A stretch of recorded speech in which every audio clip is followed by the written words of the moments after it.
Rasa tak terbalas episode 66. Robby membelalakan matanya, terkejut dengan apa yang baru saja disaksikannya. Siapa sangka gadis mungil yang berdiri di hadapannya ini ternyata seorang peminum berat yang tak terkalahkan. Tak ingin kalah, Robby segera menyamakan langkahnya, meneguk gelas demi gelas dengan semangat yang tak kalah besar.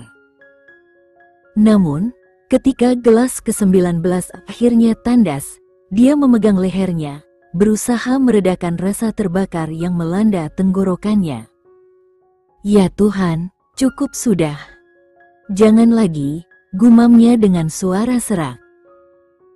Sementara itu, Lisa dengan tenang menenggak minuman ke-20-nya hingga habis. Dia meletakkan gelasnya dengan santai, lalu menatap Robby sambil berkata, "Aku menang." Sorak-sorai memenuhi ruangan. Para tamu bersorak girang, menikmati kekalahan Robby yang tampak sangat kewalahan. Lisa tersenyum tipis. "Semoga lain kali lebih beruntung, Tuan Robby," katanya dengan nada mengejek sebelum beranjak meninggalkan kerumunan. Robby hanya bisa tersenyum tipis, menggelengkan kepala untuk menenangkan diri. Namun, melihat Lisa pergi begitu saja membuatnya tak bisa diam. Dia segera bergegas menyusulnya. Sementara itu, Lisa yang mulai merasakan efek alkohol berjalan menuju kamar mandi dengan langkah gontai, sesekali memegangi perutnya untuk menenangkan rasa mual. Pusing yang menyerangnya perlahan semakin terasa, membuat langkahnya semakin tidak stabil. Di tengah kebingungannya, sepasang tangan besar tiba-tiba melingkar di pinggangnya. "Wah, wanita, tenanglah," kata sebuah suara akrab dengan nada menggoda. Lisa terkekeh pelan, mengenali suara itu. "Hei, pecundang," balasnya dengan nada mengejek, meski bibirnya melengkung membentuk senyum kecil. Robby tertawa, nada suaranya terdengar geli. "Kamu mungkin orang pertama yang berani memanggilku seperti itu." Lisa mengangkat bahunya santai, lalu berkata dengan nada tajam namun main-main, "Apa? Seorang pecundang tetaplah pecundang, apapun yang terjadi." "Baiklah, oke, aku pecundang." "Terserah kamu," jawab Robby sambil terkekeh, memilih untuk tidak membantah. Lisa tersenyum lemah dan tanpa sadar menyandarkan kepalanya di dada Robby. Meski sikapnya terlihat acuh, senyum yang muncul di wajahnya tidak bisa disembunyikan. Sementara itu, Robby hanya berdiri diam, membiarkannya menikmati momen singkat di tengah malam yang aneh ini. Jantung Robby berdebar kencang, sebagian karena efek alkohol, sebagian lagi karena wanita yang kini tertidur di dadanya. Kepalanya mulai terasa berat, pandangannya sedikit kabur. Namun, ia berusaha tetap tegak, menahan langkahnya dengan hati-hati. Sambil menggelengkan kepala, ia bertanya, "Di mana kamarmu, Nona muda?" Lisa, masih dalam keadaan setengah sadar, mengulurkan tangannya sambil terkikik. "Aku tidak ingat kamarku," jawabnya santai. Robby tertawa kecil, mencoba menahan pusing. "Aku pun tidak ingat kamarku," balasnya, nada suaranya masih bercampur candaan. Lisa melingkarkan tangannya ke leher Robby, matanya perlahan mulai terpejam. "Angkat aku, pecundang. Kakiku sakit," pintanya manja. Robby terkekeh pelan, tak bisa menahan senyumnya. "Tentu saja, Nyonya," katanya sambil membungkuk untuk menggendongnya. Lisa pun menyandarkan kepalanya di dada Robby dan langsung tertidur, napasnya teratur dan tenang. Langkah Robby melambat, mencoba menjaga keseimbangan sambil membawa beban tambahan. "Jangan khawatir, Nona," gumamnya sambil terkekeh, "aku tidak akan membiarkanmu jatuh." Namun, di tengah perjalanan, asistennya muncul. Wajahnya menunjukkan rasa panik yang bercampur kelelahan setelah mencari kemana-mana. Melihat Robi berjalan terseok-seok sambil menggendong seorang wanita muda, asisten itu segera menghampirinya. "Bos, biarkan saya membawa wanita itu. Anda tidak dalam kondisi untuk menggendong siapapun," katanya dengan nada penuh kekhawatiran. Robi langsung mengerutkan kening, tatapannya tajam. "Sentuh Nona Lisa, dan aku akan mematahkan tanganmu," katanya tegas, membuat asistennya hampir tersedak oleh keterkejutan. "Tuan," desak asistennya dengan nada lebih lembut, "setidaknya izinkan saya membantu membawanya ke kamarnya." "Dia tidak ingat kamarnya, dan aku juga tidak," jawab Robi. Suaranya terdengar frustrasi namun tetap protektif. Asisten itu mendesah, mencoba menahan kesabarannya. "Kalau begitu, izinkan saya mengantar kalian berdua ke kamar," katanya, sambil memegang tangan Robi dan membimbingnya menuju lift. Ketika mereka sampai di depan kamar Robi, dia menoleh ke asistennya dengan pandangan tegas. "Kau pergi dari sini," perintahnya sebelum membuka pintu dan masuk ke kamarnya bersama Lisa. Asisten itu menghela napas panjang, merasa tak punya pilihan selain mematuhi. Dia mengangguk pelan, melihat pintu kamar Robi tertutup rapat. "Semoga malam ini tidak berakhir dengan lebih banyak kekacauan," gumamnya sebelum beranjak pergi. Di dalam kamar, setelah dengan hati-hati membaringkan Lisa di tempat tidur, Robi duduk di tepinya, menatap wajah wanita itu yang terlihat damai dalam tidur. Senyum kecil muncul di wajahnya. "Mengapa kau begitu cantik, Nona Lisa?" bisiknya pelan, lebih kepada dirinya sendiri. Tak disangka, Lisa perlahan membuka matanya. Ia mengerjap beberapa kali, lalu menatap Robi dengan senyum samar. Dengan gerakan spontan, Lisa menangkup wajah Robi dengan kedua tangannya.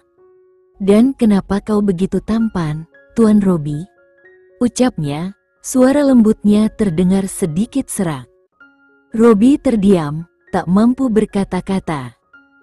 Namun sebelum ia bisa merespons, Lisa mendekatkan wajahnya dengan ekspresi polos, seolah ingin mengatakan sesuatu lagi. "Aku mabuk," gumam Lisa tiba-tiba, sebelum tersenyum kecil dan kembali merebahkan kepalanya di bantal. Melihatnya terlelap kembali, Robi hanya menghela napas dan tersenyum tipis. Ia bangkit dan merapikan selimut Lisa dengan hati-hati, memastikan wanita itu nyaman sebelum ia sendiri berbaring di sofa di sudut ruangan.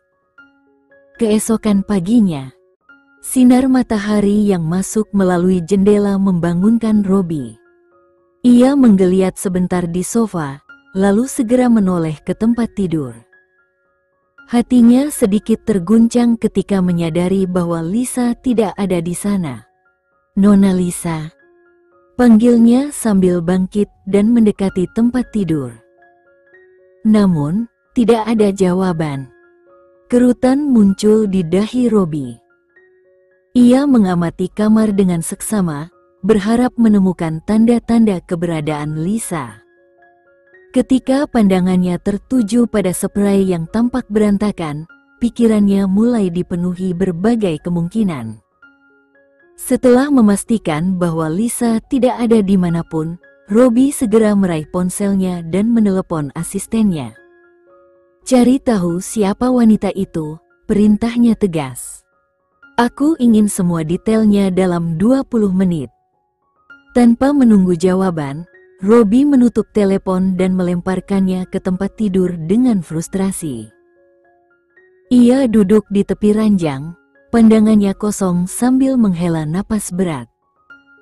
"Siapa sebenarnya kau, Nona Lisa?" gumamnya pelan, masih teringat akan momen-momen singkat yang mereka habiskan semalam. Dia telah tidur dengan banyak wanita di masa lalu, tetapi dia tidak pernah mencoba untuk menyelidiki atau mencari tahu informasi lebih lanjut tentang mereka. Namun, bagi Nona Lisa, situasinya berbeda. Ia merasa berbeda. Meskipun dia mabuk, Robbie masih ingat semua yang terjadi tadi malam. Sentuhannya, ciumannya, erangan lembutnya, semuanya. Dia bagaikan bidadari yang telah menyentuh hatinya. Beberapa menit kemudian, asisten itu memasuki jas itu dengan sebuah berkas di tangannya. Mengambil berkas itu dari tangannya ketika Robbie membaca halaman pertama, dia mengangkat alisnya dan melemparkan berkas itu ke tempat tidur. Sambil menutup matanya sejenak, Robbie berkata, "Kamu bisa pergi." Asisten itu mengerutkan bibirnya dan berkata, "Tuan, Anda harus membaca seluruh berkasnya." Dia berbeda. Sambil memberi isyarat kepada asistennya untuk pergi, Robbie mengambil berkas itu lagi dan mulai membacanya. Bibirnya melengkung ke atas ketika Robbie selesai membacanya. Menutup berkasnya, Robbie tersenyum dan berkata, "Lisa, aku akan menemukanmu dan menjadikanmu milikku." Setelah Lisa masuk ke dalam mobilnya, sahabatnya meletakkan tangan di bahu Lisa dan bertanya, "Kamu baik-baik saja?" Lisa membalas dengan senyuman dan mengangguk. "Kenapa kamu menolak? Dia kan tampan," sahabatnya menggoda. Lisa menggelengkan kepala. "Meskipun dia tampan, kita berasal dari dunia yang berbeda." "Ah, come on. Kalian berdua punya 2 tangan, 2 kaki, 2 mata, 2 telinga, dan 1 hidung. Apa bedanya?" tanya sahabatnya dengan nada penasaran. Lisa tertawa kecil dan bertanya, "Di mana aku harus menurunkanmu?" "Turunkan aku di dekat halte bus." "Ya," jawab sahabatnya. Setelah mengantar sahabatnya, Lisa melanjutkan perjalanan menuju apartemennya. Di dalam apartemen, Lisa terkejut menemukan seorang pria yang dikenalnya berdiri di dekat sofa begitu dia membuka pintu. Dia melemparkan kunci mobilnya ke meja dengan keras dan berteriak, "Bisakah kamu berhenti masuk ke apartemenku tanpa izin? Ini bukan rumahmu." "Begini caranya menyapa ayahmu, nak," pria itu menjawab dengan nada santai. Lisa memutar matanya dan berkata, "Hentikan semua omong kosong ini dan katakan padaku, apa maumu?" Argo menggelengkan kepala. "Kenapa kamu selalu begini, Lisa? Kenapa kamu tidak bisa seperti adikmu?" "Adik tiri," Lisa mengoreksi. "Ya, adik tiri," Argo mengangguk. Lisa tertawa dan menjawab, "Kau ingin aku jadi seperti dia? Maksudmu, gila dan bodoh?" "Taat dan mendukung," Argo menjelaskan dengan serius. Dengan tangan bersedekap, Lisa berkata dengan nada tegas, "Tidak, terima kasih. Aku bahagia dengan hidupku yang sekarang, dan aku yakin kau tidak akan sanggup menghadapi 2 anak perempuan yang keras kepala. Jadi, permisi, aku harus pergi. Aku ingin kamu kembali dan membantu adikmu dalam bisnis keluarga kita," kata Argo, mencoba menahan kesabarannya. Lisa menyipitkan mata dengan nada sinis. "Bisnis? Kau menyebut pekerjaan ilegal itu sebagai bisnis? Apa kau bahkan tahu apa arti sebenarnya dari bisnis?" serunya penuh amarah. Sebelum Argo sempat merespons, Lisa melanjutkan, "Dengar baik-baik untuk terakhir kalinya. Aku tidak peduli dengan urusanmu atau dirimu. Jadi, berhenti mengganggu hidupku." Argo menghela napas panjang sebelum berkata, "Kamu bisa membenciku seumur hidupmu, tapi aku tetap ayahmu. Itu fakta yang tak bisa kau ubah." Lisa tertawa sinis, memandangnya tajam. Dan itu adalah satu-satunya hal yang membuatku membenci diriku sendiri, ayah, balasnya tanpa ragu. Argo menundukkan kepala, sejenak terdiam sebelum berbisik lirih, kamu keras kepala, persis seperti ibumu. Lisa tersenyum tipis, namun penuh kepahitan. Dan aku bersyukur karenanya. Setidaknya aku seperti ibu, bukan seperti dirimu, jawabnya tajam. Argo menatapnya beberapa detik sebelum berbalik dan berjalan keluar dari apartemen. Setelah pintu tertutup dengan keras, Lisa menghela napas panjang, seolah beban berat baru saja terlepas. Dia hanya menginginkan kehidupan yang sederhana, keluarga yang damai. Tapi, dengan latar belakang yang dimilikinya, dia tahu itu hanyalah mimpi. Lisa adalah anak pertama dari Argo dan Elsa, istri pertamanya. Ibunya, Elsa, selalu menentang pekerjaan kotor yang dilakukan Argo. Dia percaya pada hidup yang jujur, bahkan di tengah segala kesulitan. Di ranjang kematiannya, Elsa berpesan kepada Lisa untuk menjauhi jalan gelap yang dilalui ayahnya.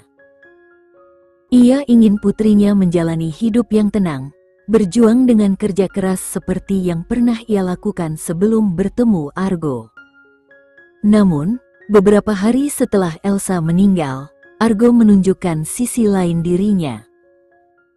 Dia membeli rumah baru untuk wanita lain, selingkuhannya dan tinggal bersama putri bungsunya, Kiara, yang hanya terpaut beberapa tahun dengan Lisa. Lisa menahan semua itu, melaluinya dengan hati yang kuat hingga akhirnya berhasil menyelesaikan pendidikannya. Tapi luka itu tetap membekas, menjadi alasan mengapa ia tak pernah mau kembali pada pria yang ia sebut ayah. Setelah berhasil mendapatkan pekerjaan yang layak, Lisa memutuskan untuk meninggalkan rumah dan memulai hidup baru, jauh dari bayang-bayang masa lalunya. Ia ingin menjalani kehidupan yang tenang dan sederhana, tanpa gangguan dari siapapun. Namun, kenyataan tidak pernah semudah itu. Meskipun telah pergi, Argo tidak pernah berhenti mencarinya. Berulang kali, ia muncul di tempat Lisa tinggal, seolah tak peduli seberapa sering Lisa mengganti alamat atau kunci rumah. Yang Lisa inginkan hanyalah hidup yang damai, tanpa drama. Apakah itu terlalu berlebihan untuk diminta? Di rumah Perwinda. Setelah berbincang dengan Paman Irfan untuk menyemangatinya, Ayah Romi berkata lembut, "Jangan terlalu sedih, Irfan. Semua ini akan baik-baik saja pada akhirnya." Paman Irfan mengangguk pelan, lalu berkata dengan nada prihatin, "Orang tua Raka meninggalkan anak itu dalam keadaan terpuruk. Dia benar-benar tidak stabil sekarang. Menurutmu, apakah Dania akan baik-baik saja bersamanya?" Ayah Romi mengerutkan kening dan menjawab dengan datar, "Aku sudah tidak ada hubungannya lagi dengan wanita itu." Paman Irfan menghela napas panjang sebelum menambahkan, "Aku tahu itu. Tapi tidakkah kau merasa perlu menemuinya sekali saja? Bagaimanapun juga, dia tetap putrimu, sekeras apapun kau menyangkalnya." Namun, Ayah Romi hanya menggeleng dengan tegas. "Aku tidak tertarik," katanya tanpa emosi. Melihat jawaban itu, Paman Irfan tak punya pilihan lain selain mengangguk pasrah.